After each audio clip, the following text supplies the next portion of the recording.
Hey guys, welcome to another video on Pearl Lemon Food and Beverages. Today we'll be going over how to start a catering business. Now, looking at this page, you can see it on Pearl Lemon Catering. We do have a blog that can help walk you through this process and how to start a catering company. But for those of you that prefer video format, why not walk you through it this way? So, first things first is you are going to want to pick a name. Now, if you are in the UK, you will want to head over to the HMRC site, specifically register a business, right? Start there. Snag your name, be sure it's available, register the company, and pay your 40 pounds and get that going. You're going to need the following information, at least 3 pieces of it. Again, where you're born, mother's maiden name, father's first name, telephone number, all that fun jazz. What type of company you want to set up. If you already own a company and you're going to attach it to it, there is a different form for that. So if you're going to have a parent company, be sure to touch base with your accountant if you're going to do that so you can keep things separate. Next, you are going to want to start building documents. Now, I have multiple tutorials out there, but let's pause this and I'll pull up the folder for you. You're going to want to start working through building up a folder of the following. So, you're going to want to go to Training Express, likely. They're very affordable, always got coupons, and get your level 3 food safety and hygiene certificate. You will need it for a food and beverage business. Next up, you're going to want to work on your RAMs or your HACCP. What that means is you're going to be able to cover your bases, be able to identify all hazards you're working with and can come in contact with. If you would like an in-depth tutorial on how to do this, we do have a video. Just head over to our list of videos and look for HACCP. Once you have that built, save it along with your certificate. You are then going to want to get public liability insurance and employer liability insurance. Again, we do have a tutorial how to best identify someone to work with you that's going to work within your budget and what you need. But you need these. Do not start catering events without those insurances.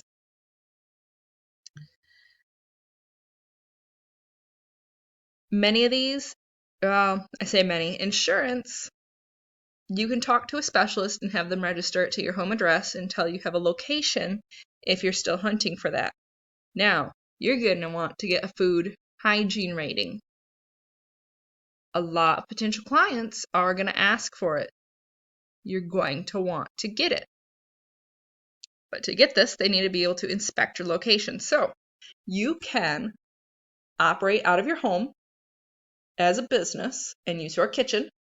You are still going to have everything separate. You will want to have a fridge for business, have soaps and all that. If you have pets, you need to keep them out of your kitchen, all these things, because they're going to check. They will. And you'll take a hit if you can't. Now, if you're just starting and you can handle small orders in your kitchen, more power to you. I would highly suggest finding dark kitchen for rent. See if that's sold. Let's do London. Ta-da! You can rent a dark kitchen. That means it's a fully outfitted kitchen where you just bring in your supplies and you can use it. It's a commercial kitchen for rent. If you're just starting and you do not have the space to own or rent your own full-time, all that fun jazz, this can be a good way to get going. There's plenty of platforms to do this. You just go by that and look. It's per month, and that can work for you. Prices can be steep, but you have to think how much all this equipment costs. If there's deep fat fryers and fridges, just look at this. They got the double sink. They got dishwashers. They got oven, fat fryer, fridge, prep tables, everything you need. So definitely establish your budget. Next up, when setting yourself up for running a catering business is you're going to want to develop your menu. That's a big one. People don't think about it. Spend your time deciding what type of food you want to make, prep. Take the time to know your recipes and perfect them. Because if you get a last minute order, you want to be sure you can accommodate for it. So, we've gone over menu design. Keep an eye out for an in-depth video on how to design a menu by us. Otherwise, if you need help, just drop a comment below. We're more than happy to help you get started in the meantime. Register your business. Find a place to use as a kitchen, use your home, or you've purchased or rented a fully outfitted place that you can renovate. You're going to design your menu. You're going to get all your documents in place. From there, you're going to apply for that 5-star food rating. They're going to come inspect you, be sure you're ready to start selling food. You really are not supposed to be selling food to the public until you've been inspected, so be mindful. I am not advising you to sell food within that window, but if you do, there might be consequences to that, so be mindful of it, please. Once you do that, you can start working on your presence. That means website.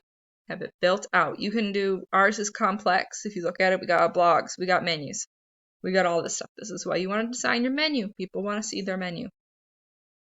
Work on your website, even a simple little 4-pager that's a home page, what you do, your menu, and how to contact you. Have a digital presence. Go make your social media profiles. Get active on them. Have a soft launch post out there. Facebook, Twitter, Instagram, TikTok, the whole 9 yards. Get those optimized, make them pretty.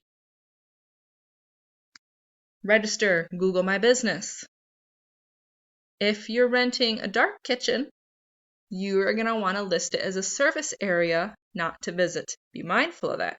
Google does not like virtual places registering with maps. So you need to list it's a service area and that there's a place you can get mail. Google does not like residential addresses.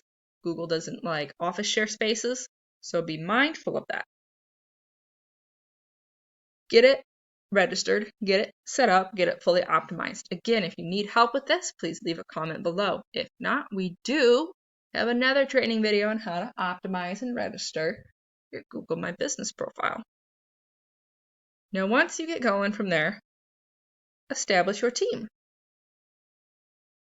Can you do events as a one-man band? Yes. Would I recommend it? No. If it's a small event, it's a drop-off, you can swing it.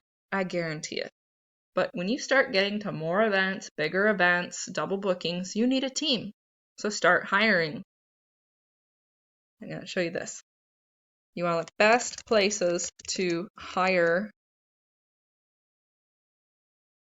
Now we want to list a job ad for kitchen staff. Okay, right? Some of these have actually been great for us. Indeed has been amazing. Craigslist, surprisingly great. Better Team, we have used.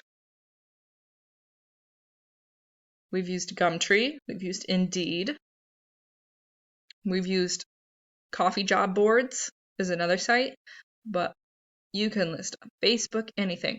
Start hiring as soon as you can. As soon as you can doesn't necessarily mean put the job ad out before you're up and running, because people will be expected to be paid. So plan ahead, but be sure you can pay people. Don't hire in a team of 5 if you can only afford to pay a team of 2 for 1 month. Be sure you have the funds. Be sure you got the clientele. It's a big one with catering. If you don't already have some sort of referral traffic coming in, you might struggle. You don't have a business supporting you, you might struggle. Meaning, if you're not like what we did, where we are a cafe, but we got an odd inquiry one day, and then we launched catering out of our cafe because we started getting inquiries. If you don't have that support net, it might be a bit harder to get going. So be mindful of that. You also, if you have a friend in the restaurant industry, they might be willing to share staff as you need them. But let's keep going. Let's see what our blog says. Funding. Can't miss that one. I am not an accountant. I cannot advise you on the best path for you. You can always start with talking to your bank, especially with business loans. But you need to be realistic and look at how long it's going to take to pay that back. Again, restaurants, catering, cafes, it's a pretty saturated niche. So it can be pretty easy to go downhill fast. There's a longer time to make a profit because kitchen equipment is expensive. It is. Catering vans, hot food transport, all these things are expensive. So be sure you have a plan. You can also have a partner. If you have a business partner that's willing to put some money up front with you and co-own it, that can be a great alternative to a loan or support a loan. Definitely talk to an accountant first, though. Get their opinion. If you have no savings to get going and you're just going to wing it, be mindful of that. There's heavy costs up front. So we went over some local licensing and permits. Location, business structure. Again, you'll get to that when you register your business. If it's just you, it's going to be sole. If it's going to be you and others, it's a partnership. Equipment purchasing. That's a big one. Again, if you are able to go to a dark kitchen that's fully outfitted, it's a big cost saved. You might have a higher monthly rent, but you didn't have to buy all that equipment. Fridges, ovens, fryers, dishwashers, all these things are expensive. So if you can get yourself in a situation where you don't have to get that and you just have to take care of food transport type items and buffet style items, it's going to save you a lot of money. We went over insurance, bookkeeping. Now I mentioned an accountant. We use Xero, Xero. Get it going, save every receipt in a folder, keep note of every charge, get a business card, keep it on the business, and that's that. Keep it separate. It's going to help you later. Once you get all those steps rolling, you really can launch. You can get on directories. You can hop on Add to Event. Again, I got a video on Add to Event. You should check it out. It has some good tips. You can register on Deliveroo and Uber Eats, City Pantry, all these other platforms. Again, if you need help with that, we're more than happy to help. If not, we do have how-to videos on our channel designed to help you succeed. So that's just a little bit on how to start a catering business. As always, if you have any questions, I would love for you to leave those in comments below or simply reach out to us. Here you see on Pearl Lemon Catering, we got a little WhatsApp widget. We got a contact us form. We got a chat widget here. Please reach out to us, and we're more than happy to help.